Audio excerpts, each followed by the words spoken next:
बिस्मिल्लाहिर्रहमानिर्रहीम। अस्सलाम वालेकुम दोस्तों। खैरियत मौजूद, खैरियत मतलूब। कैसे हैं आप सब लोग? आज का व्लॉग लेके हाज़िर हूँ। पिछले व्लॉग में कुछ मेरे बहुत अच्छे व्यूअर्स ने कहा कि ज़रा जल्दी जल्दी व्लॉग बनाएं, तो कुछ गांव में नेटवर्क इश्यूज इतने ज़्यादा हो रहे हैं कि एक व्लॉग को 3 GB की फ़ाइल होती है, उसको अपलोड होने में, एक्सपोर्ट होने में इतने इतने घंटे लग जाते हैं। इस वजह से थोड़ा सा काम लेट हो रहा था, लेकिन आज मैंने कहा चले मैं ज़रूर अपलोड करूँगी। तो अभी मैं जा रही हूँ अपनी कज़न के घर, और मेरी कज़न के घर में मेरी दावत थी। तो बहुत मज़े का आज का व्लॉग है, आपको ज़रूर पसंद आएगा। मेरे चैनल पर अगर आप नए हैं तो मेरे चैनल का बेल आइकन प्रेस करें और सब्सक्राइब करें, और मेरे साथ आए, आप मेरे गांव को देखिए और इन्जॉय कीजिए।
जी, तो मैं पहुंच गई हूं अपनी कज़न के घर, और खाने की तैयारी के मराहिल चल रहे थे, और दावत के सिलसिले में थी जी। मेरी इस कज़न की बेटी की शादी थी, और मैं कुछ वजूहात की बिना पे इसमें शामिल नहीं हो सकी।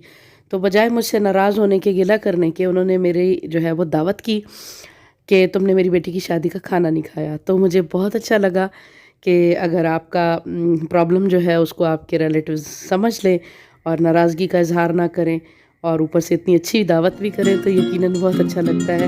मेरी कज़न सारी फैमिली में अपनी अच्छी कुकिंग और मेहमान नवाजी की वजह से मशहूर है। तो आप भी देखें इन्होंने क्या बनाया हुआ है।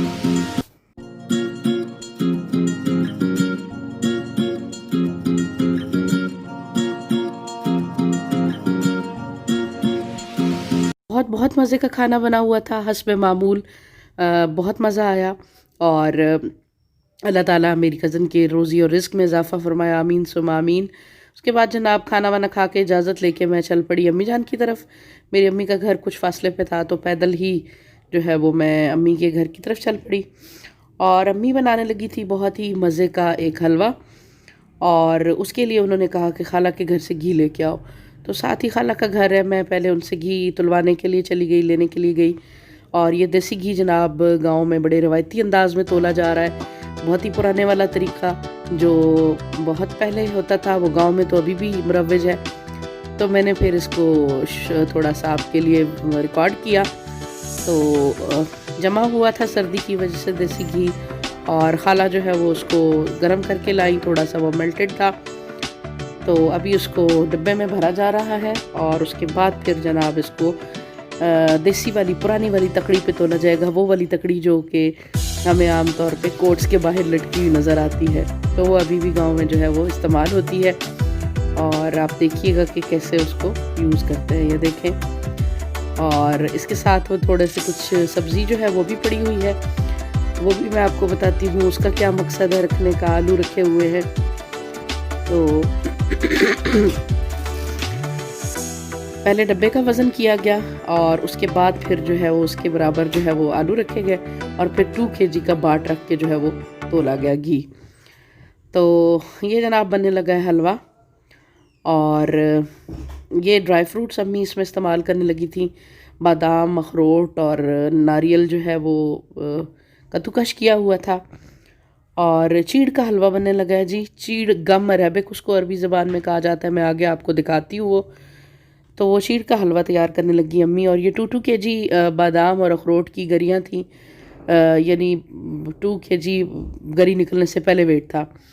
और इनको ग्राइंड कर लिया घर के ग्राइंडर में, थोड़ा मोटा मोटा ही पिस। और यहाँ पे अम्मी ने जो है वो देसी घी शामिल किया है बड़ी सी कढ़ाई में। और इस देसी घी में जो है वो आटे को भूनना है अम्मी ने। और ये पहले का कुछ पड़ा हुआ था अम्मी के पास, खुद से रखा हुआ था, तो उसको यूज़ कर रही थी। और काफ़ी ज़्यादा मिकदार में बन रहा था ये चीड़ का हलवा। अपर पंजाब में तो इसको पंजीरी बोला जाता है, हमारे यहाँ इसको चीड़ का हलवा कहा जाता है, क्योंकि इसमें मैंने बताया गूंद डलती है। और ये आटा सबसे पहले अम्मी इसमें भूनने लगी हैं, घर की खालिस गंदम का देसी आटा, मोटा मोटा चक्की पे पिसा हुआ था। और चक्की पे जब इसको पीसा गया था तब मैं मौजूद नहीं थी, ये मेरे पास एक पुरानी वीडियो थी चक्की की, तो वो मैंने जो है वो आपके लिए, अपने व्यूअर्स के लिए शामिल की है। घर की हाथ वाली जो चक्की होती है पुराने ज़माने की, सिल भी कह सकते हैं इसको, तो इसमें पहले जब हमने पीसा था तो ये वो वाला है। तो काफ़ी दफ़ा इसको गुजारा गया था चक्की में से, तब जाके कुछ ये इस फॉर्म में आया था। तो इसको बहुत अच्छी तरह भुनाई की थी अम्मी ने, और बहुत धीमी आंच पे, वरना फिर ये जल जाता है। और जब अच्छी तरह भुन गया, खुशबू देने लग गया, तो ये सारे ड्राई फ्रूट्स जो हैं वो उसमें मिक्स कर दिए गए। और काफ़ी क्वांटिटी थी इसकी, ख़ास तौर पे ड्राई फ्रूट्स ऐड होने के बाद तो फिर ये और ज़्यादा हो गया था। और आटा भुनने के बाद अम्मी ने इसको नीचे उतार लिया था, क्योंकि आटा बहुत जल्दी जो है वो जलना शुरू हो जाता है। तो मिक्सिंग के लिए जो है वो इसको नीचे उतार लिया गया था, ठंडा करके इसमें गम अरेबिक जो है वो अम्मी ने शामिल करनी थी। तो गम अरेबिक जो है वो मैंने आपको बताया कि उसको उर्दू में तो गूंद कहते हैं और अंग्रेज़ी में गम अरेबिक कहते हैं। और ये इसकी तस्वीर मैंने इंटरनेट से ली है, क्योंकि अम्मी इसको ऑलरेडी पिसवा चुकी थी, तो इसलिए फिर मैंने आपके लिए जो है ना वो इसकी कुछ तस्वीर ली हैं। ये दरख्तों से निकलती है और बहुत ही ताकत वाली होती है, काफ़ी इसको इस्तेमाल किया जाता है सर्दियों में हलवा जात वगैरह में। ये देखें, ये पिसने के बाद ये इस फॉर्म में मौजूद थी। तो काफ़ी दूर से कहीं से अम्मी ने ये मंगवाई हुई थी, और बड़ी अच्छी खूबसूरत क्रिस्टल्स की फॉर्म में थी, इतनी चम कर रही थी ये। तो ये अब अम्मी इसमें डालने लगी हैं। इस ठंडे ठंडे वाले जो है ना आटे में इसको शामिल अम्मी कर रही थी, और फटाफट कह रही थी कि इसको मिक्स करते हैं, वरना फिर ये ना गुठलियाँ बन जाती है। तो इसलिए जल्दी जल्दी अम्मी हाथों के साथ इसको जो है ना वो सारे उसमें आटे और ड्राई फ्रूट्स के जो मिक्सचर था उसमें शामिल कर रही थी। और इसमें काजू और पिस्ता वगैरह भी जो है वो डाल सकते हैं, अम्मी के पास तो मौजूद नहीं था। तो ये अब सारा जो है ना तैयार हो गया था तकरीबन, और इसको अम्मी ने रख दिया, क्योंकि इसको ऐसे ही ड्राई अम्मी ने लाहौर भेजना था मेरी भाभीयों के लिए और भाइयों के लिए। तो थोड़ा सा मैंने उन्हें कहा कि मुझे बना के दें, तो अभी इसकी चाशनी बनाने लगी थी अम्मी, और चीनी डाल रही थी उसमें, कोई 2 कप मेरा ख्याल चीनी थी, और उसकी थोड़ा सा पानी डाल के उन्होंने चाशनी बनाई। और फिर इसमें जो है ना वो अम्मी शामिल कर रही थी सब्ज़ इलायची, थोड़ी कुटी हुई सब्ज़ इलायची शामिल की, और कुछ ड्राई फ्रूट्स जो हैं वो शामिल होने से बच गए थे, तो वो भी अम्मी ने उठा के बीच में इसमें डाल दिए। 1-1.5 चम्मच ही थे। तो ये जो बीच में आपको नज़र आ रहे हैं चाशनी के, ये ड्राई फ्रूट्स हैं। तो चाशनी जो है ना वो यानी 1 तार की चाशनी बनानी है, 2 तार की नहीं, 1 तार की चाशनी बनानी थी। और उसमें फिर वो जो ड्राई मिक्सचर था ना पंजीरी नुमा, वो सारे का सारा अम्मी ने डाल दिया।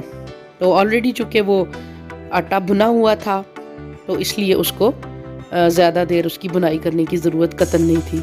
अब इसको जोड़ने के लिए, बाइंडिंग के लिए जो है ना वो थोड़ा सा दूध इसमें शामिल करने लगी अम्मी। और दूध थोड़ा रखना है, बहुत ज़्यादा क्वांटिटी अम्मी कह रही थी कि इसमें नहीं डलती, वरना फिर ये बहुत ही नरम हो जाता है। तो मज़े का बना था, और सर्दियों में तो बहुत अरसा चलता रहता है ये हलवा। और उसके बाद हलवे के बाद अम्मी ने बनाया जमा का साग, कड़वा तेल जिससे निकलता है पौधे से, उसका साग था ये। और मैं अपने ताया के घर मिलने चली गई थी, तो मैं कंप्लीट प्रोसेस इसका नहीं रिकॉर्ड कर सकी। इंशाल्लाह अगले किसी व्लॉग में पूरी डिटेल के साथ आपको इसके तारे मीरे के खेत में भी लेके जाऊंगी, और हमारी मकामी ज़बान में जमा कहते हैं उसको। और साग भी तोड़ूंगी और इंशाल्लाह आपके साथ फुल रेसिपी भी शेयर करूंगी। तो यहाँ तो थोड़ी सी ही मैं रिकॉर्ड कर सकी जितनी मुझे अवेलेबल हुई। और बहुत मज़े का ये हमारे इलाके का स्पेशल साग है, बहुत ही मज़े का बनता है और कड़वा होता है। जब ये बॉयल हो रहा होता है तो आंसू आ रहे होते हैं आंखों में, लेकिन इसको दूध और मलाई वगैरह डाल के जो है ना वो बहुत मज़ेदार तैयार किया जाता है। तो बहुत अच्छा लगा, रात का खाना बहुत ही मज़े का हो गया था और वापस आ गई मैं घर अपने। और ये अर्ली मॉर्निंग आज के जनाब मनाजिर हैं। शदीद धुंध थी, बहुत ही शदीद सर्दी और शदीद धुंध थी और इतनी ज़्यादा धुंध थी कि हाथ के हाथ कुछ सुझाई नहीं दे रहा था। तो उम्मीद है आज का मेरा व्लॉग आपको पसंद आया होगा। अपना कमेंट की सूरत में अपना फ़ीडबैक ज़रूर दीजिएगा। बहुत शुक्रिया। अल्लाह हाफ़िज़।